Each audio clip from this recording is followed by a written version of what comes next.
What happens to our sense of self worth when we experience trauma, particularly trauma that attacks the person that we are, that attacks us? And when I talk about that, I'm thinking bullying, domestic violence, sexual assault, stalking, being told you weren't good enough as a child, having someone specifically target you for you. And while you might think sexual assault or stalking might not be a personal attack, I can tell you very personally and from personal experience that it absolutely feels like that. Even if it is one of the very random cases where the parties are unknown to each other, you still take it personally. It is still something and becomes an issue about us. When we experience something like this, the impact that it has often runs so much deeper than what we realize. Yes, of course, there are moments where we're like, why did this happen to me? Why did they do that? How could they do that? And naturally, sometimes we start to think, what's wrong with me? What did I do to deserve this? And for the most part, the trauma is what has happened. The residual effect of that trauma is the impact that it has on our worth, how we view ourselves, how much we believe that we are deserving. And it's pretty messed up, if I'm honest. Again, from personal experience, it took me so long to connect with and realize my worth. And to be honest, even sometimes I don't. There are still sometimes that I downplay myself, my knowledge, my experience, my worth because of what I've been through. And it sucks. It sucks. Nearly every single one of my clients, when I talk to them, they have this, they look at their friends and their family and the people that they love and they're like, they're so amazing. They can do everything that I want. They're like brilliant people and I don't know why they can't see it. And I kind of have a little internal chuckle because I look at them and I see the same thing. But for them, they don't see themselves in that light because their experiences have led them to believe that they're not worth it, that they're not deserving, that they're not good enough. Yet they see the best in everybody else. And in this episode, I want to talk to this specifically in two parts. There is so much we could talk about, but I want to talk about downplaying your worth and your knowledge and downplaying your lived experiences. They're two frustrations of mine, but also something that I know that so many people do. So let's look at downplaying your worth and knowledge. What I mean by this is settling for less than you deserve, downplaying what you know, downplaying your skills. And why do we do it? I think for a long time I used to downplay my brilliance, downplay my strengths because I wanted the compliment that came with, me putting myself down. Someone said, "Oh, you're so good at that." I'd be like, "Oh, you don't know what you're talking about." And then they'd be like, "No, no," they came back for that. And it wasn't that I was fishing for compliments, right? I wasn't doing it specifically to get a compliment. I was doing it because I needed that validation. And it was a subconscious thing, right? I didn't believe what they said, firstly. I did not believe that, when I received a compliment, I didn't believe it. I wasn't able to receive it. That's always been a really big struggle of mine. And on the flip side of that, there was a part of me that needed that validation. It needed someone to, pump up my tires a little bit because I never did that. Similarly, I see so many other people when we think about, uh, you know, what they're great at, they downplay themselves. And in today's society, I think it's really common because you can have influencers who, have no skills or experience in certain areas, but are famous or are making a lot of money or are doing a lot of things. And we look at something and it's like, oh, well, I'm not as successful as them or as famous as them or as well known as them, so I mustn't be any good. And it's fucking rubbish, right? I have had so many conversations with my coach, my coaches and mentors, and also other coaches where we talk about how frustrating it is when you can be so good at something and love something so much and it feel hard, right? And then on the flip side, you can see some people, and this is not dissing anyone, but you can see some people who don't seem to give a fuck about what they do and potentially are not very good at it, but are super successful. You know, it's frustrating. I Another frustration, which is a complete random sidetrack, is I get so frustrated by people who just go on the internet and just shit can other people for the sake of it. It's like what, you know, and often, especially in Australia, often people shit can other people because they're good at something or because they make them uncomfortable. And rather than sitting with that and going inwards, we project onto other people. But I want to give you a personal example of this. And this is something that I've probably been hiding because there's a bit of shame that I have around it.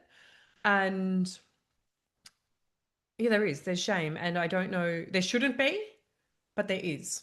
So I have this story that, once you go full time in your business, that should be it, right? That if you're a successful coach, you never have to worry about money.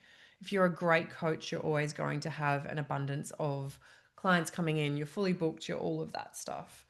And I get quite triggered by some people who only talk about money. Like it's a real trigger for me, who coaches that only talk about money. But for the last almost 12 months, I've been looking for some work. And in this season of life, we're okay. But with a wedding coming up very, very, very soon, we need to build a garage. Like there's a bunch of things going on. So our incomings are less than our outgoings. And, again, it's a privilege to be in the position to be like, we want to build a new garage, which is not a cheap thing. So it's not that I'm like between me and Chris, we're making enough money to live, but for those extra things, it's a stretch.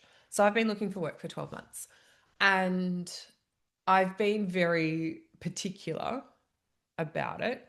But there have been some positions that I've applied for knowing that they're right up my alley, that they suit me to a T, that I could do the job hands down.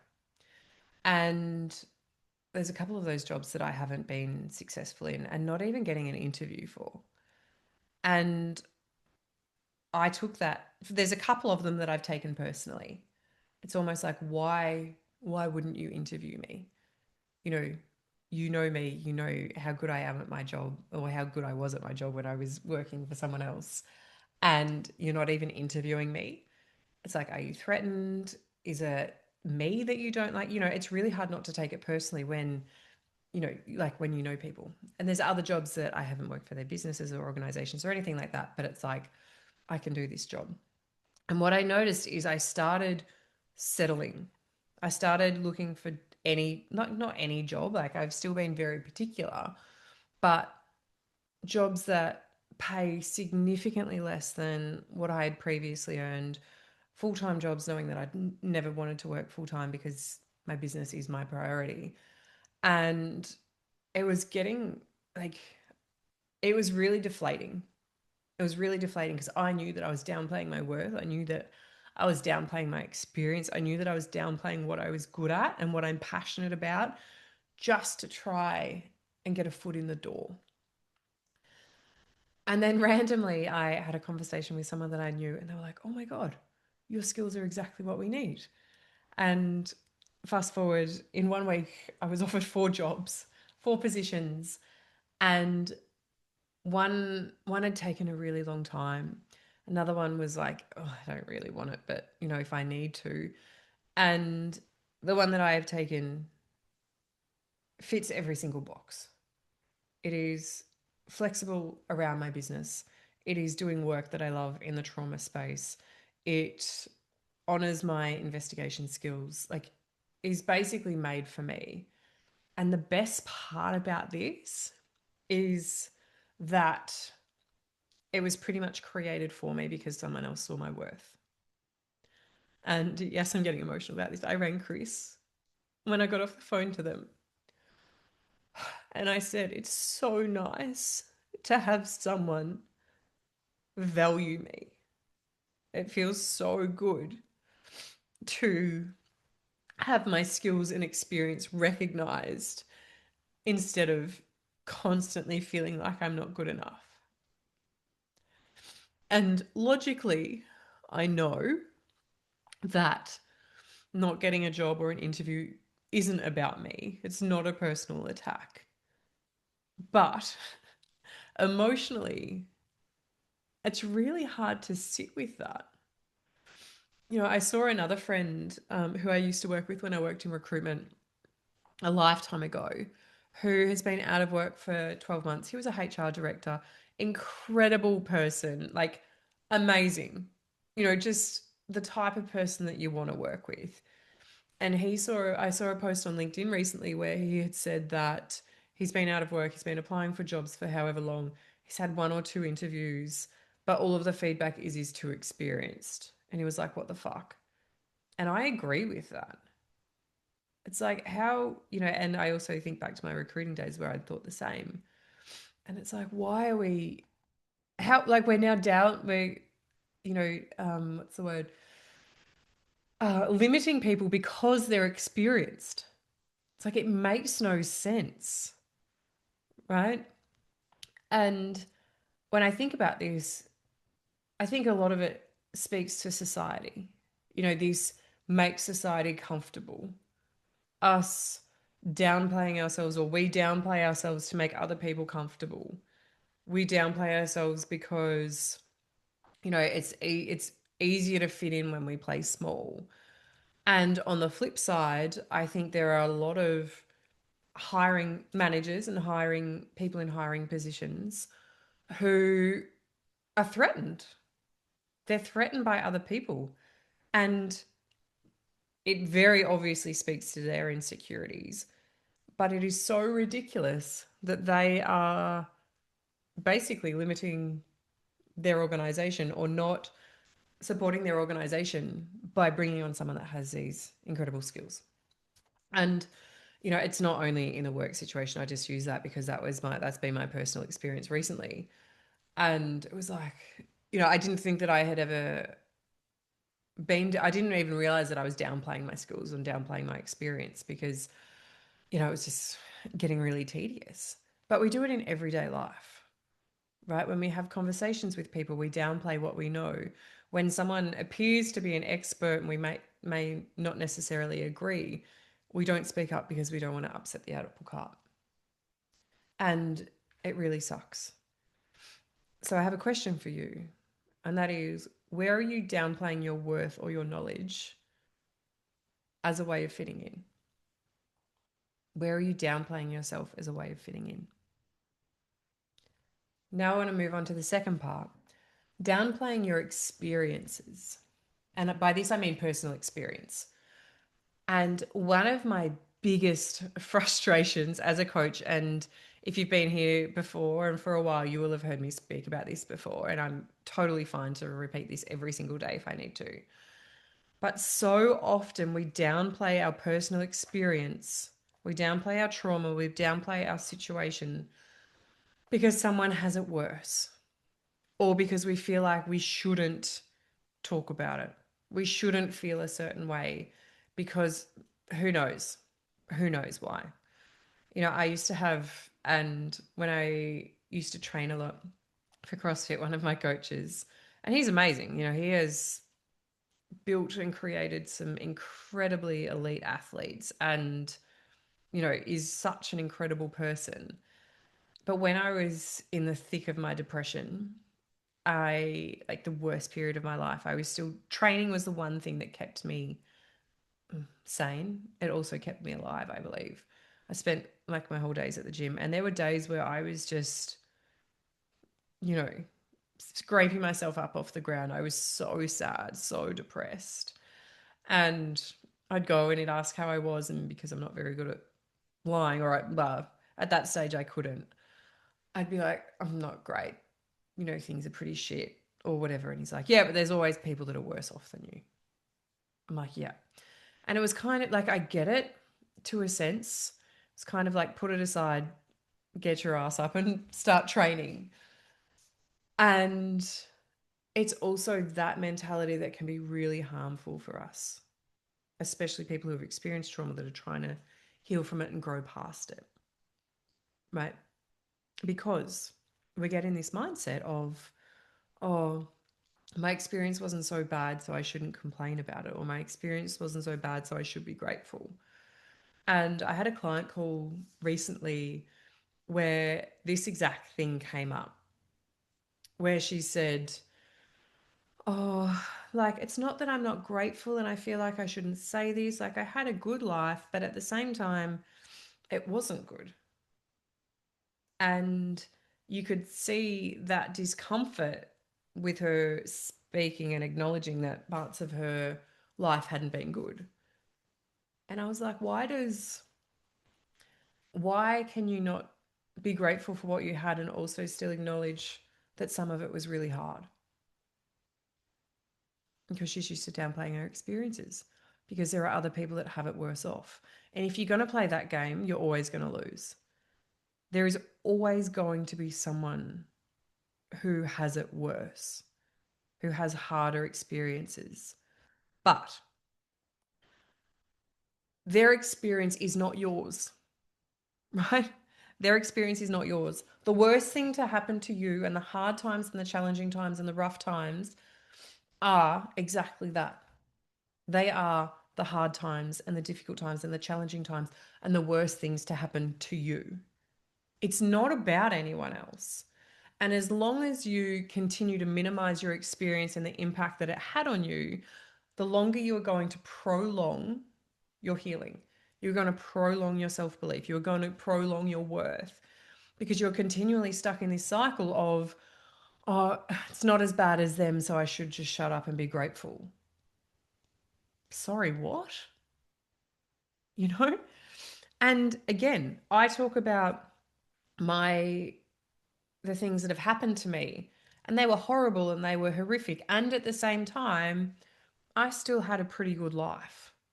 You know, I had a great childhood. I had a great upbringing. I have so many wonderful memories of things that I did. And also, there have been some really shit times as well. So, I think, and this also, I think this is an indication of people who have started to do the inner work, right? When we know and identify the victim mentality, we never want to be seen as a victim.